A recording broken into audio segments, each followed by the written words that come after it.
Welcome to Global Science, everyone. From Seoul, we have the great pleasure of speaking with Dr. Ogangu렐. Ogan serves as a Chief Science Officer at Flite Material Sciences Corporation. He's also a visiting professor at Seoulbridge International School of Business. Ogan, welcome to Global Science. Thank you very much, Bruce. Pleasure to be here. Thank you. Now, what courses have you taught at Seoulbridge International School of Business? Well, I've been teaching it in Korea over the past 10 years. I'm presently at Seoulbridge.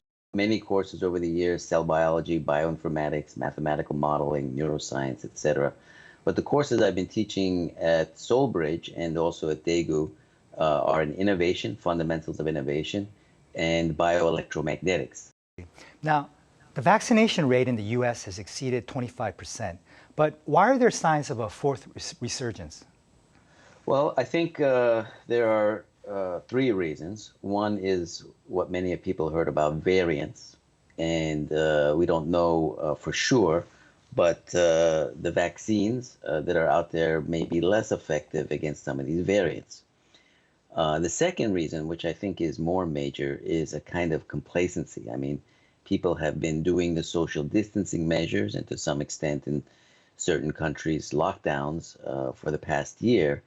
And that has been very difficult, of course, to sustain. So people are getting complacent and gatherings and so forth. I see that here in Korea.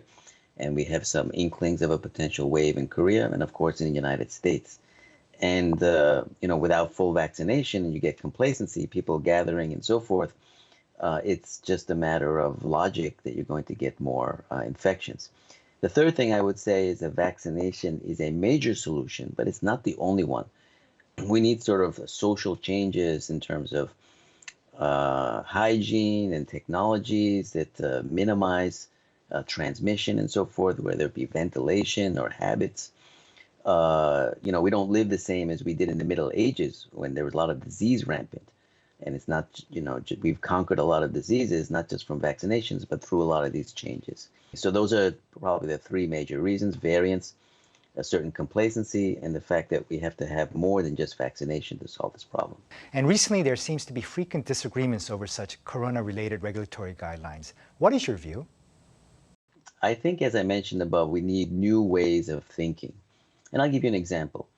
Back in the 19th century, cities all around the world, including in, at that time, modern countries, were plagued by cholera and dysentery.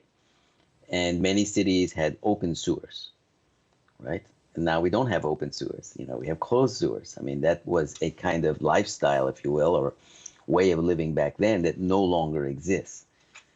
So we have conquered those diseases, and we don't necessarily have vaccines or whatever. It's been through these sanitation measures and ways of living, in addition to the medicine and the vaccination. So we need new ways of thinking.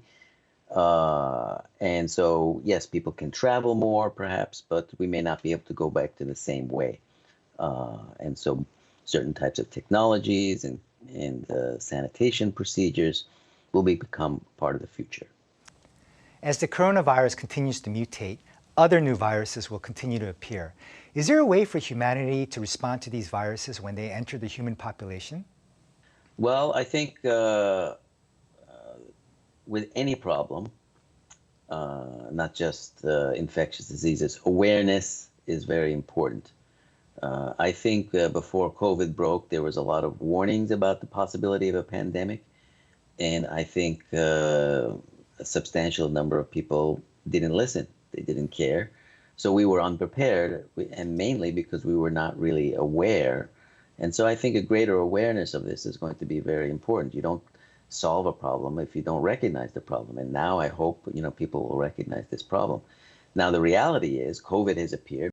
There is no cure for viral diseases. I think that's really important to recognize. Antibiotics can kill bacteria, but a virus technically is not alive. And you can't kill something which is not alive. So the treatments for viruses for viral diseases are kind of slow it down. Ultimately, your own immune system has to clear it. So that's one of the challenges. We can't just rely on a magic bullet. So it's going to be a combination of vaccination, social measures, awareness. Would you like to share your views on how the virus will affect the global economy? Now, with respect to the global economy, obviously it's had a big impact in a very direct way.